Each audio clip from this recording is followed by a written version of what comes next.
Én is hátrányos helyzetből indultam, vagy indulok. Van egy csomó saját élményem azzal kapcsolatban, hogy konkrétan milyen akár egy cigánytelepen felnőni, és van egy csomó jó élményem azzal kapcsolatban, hogy milyen jó lehet az, hogyha jön egy külsős segítség, vagy akár egy belsős, vagy bármilyen segítség, ami segíthet elindulni, vagy új oldalról megismerni, meglátni dolgokat. De hogy voltam ennek a másik oldalán is, amikor még cigánytelepen éltem, és én voltam az, akit elvittek táborozni, és tapasztaltam meg azt, hogy milyen ennek része lenni, milyen érzés azt megélni, hogy valaki jó hatással van az életemre.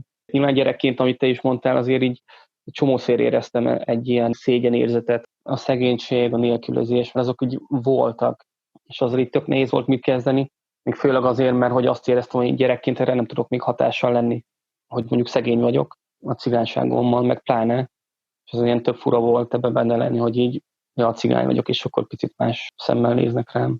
És hogy más szemmel? Ezt így tök nehéz megfogalmazni, ez legtöbbször csak egy ilyen érzés. Nyilván vannak azok a szituk, amikor konkrétan valaki azt mondja, hogy te büdös cigány, vagy a cigányok ilyenek meg olyanok, az tök egyértelmű, hogy aha, ő most más szemmel néz rám, mert azt gondolja rólam, hogy mert én cigány vagyok, de egy csomószor ez egy ilyen érzés, hogy bemegyek egy helyre, vagy emberek között vagyok, és most már tényleg nagyon régen éreztem ezt, mert most már az van, hogy olyan emberek vesznek körül nagy részt, és olyan helyekre megyek, és olyan helyekre járok, ahol elfogadják azt, hogy én cigány vagyok, és ez nem egy ilyen dolog, hogy ha ő cigány, hanem ő a Sanyi. De hogy régen tök sokszor volt ez, bementem, és egyszerűen éreztem, hogy itt valahogy más szemmel néznek rám, és ezt tök nehéz leírni. És nem volt kimondva, csak egyszerűen így érzed, mert nem beszélnek veled úgy, vagy nem mennek oda hozzád, vagy máshogy kommunikálnak veled, mert azt gondolják, hogy cigány vagy, akkor veled máshogy kell beszélni. Hétköznapi keretek közt ez mit jelent? Például nem tudom, volt veled olyan árpi esetleg, hogy bemész a boltba, és azt érzed, hogy így valaki követ.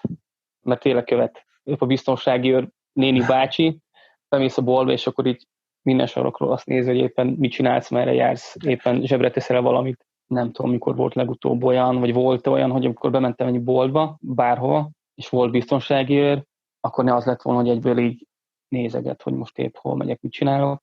Akkor más, hogyha egy biztonsági őr van, és többen vagyunk benne cigányok, mert akkor épp összezavarodik, és nem tudjuk, itt kell nézni. Akkor lehet, hogy volt ilyen, hogy épp nem engem néztek. Vagy ami még ilyen extrémebb, hogyha el akartunk menni bármikor szórakozni, bulizni. És akkor benne állunk a sorba, és akkor mindenkit beengednek előttünk, aki nem cigány, és aztán azt mondják, hogy bocs, srácok, ide nem tudtak bejönni, és oké, de hogy miért? Hát, mert zártkörű rendezvény, vagy azt sem mondják, hogy zártkörű, és azt mondják, nem tudtunk bejönni. És nyilván tudjuk, hogy miért nem tudunk bemenni.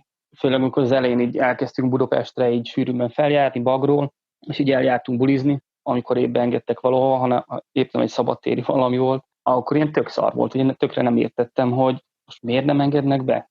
Tehát, hogy most mit csináltam én konkrétan, vagy mi van. Én tök szar volt. Aztán ezt így tudtam egyre inkább kezelni magamban. A kontextus számít. A párbeszéd fontos. Ennek a klipnek a kontextusát egy podcast epizód adja.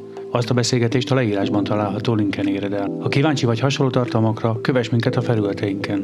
Ha támogatnád, hogy hasonló tartalmakat hozzunk létre, visszajelzéseddel vagy támogatásoddal járulhatsz hozzá ehhez. Ezekhez is találsz linket a leírásban. Köszönjük, hogy erre jártál!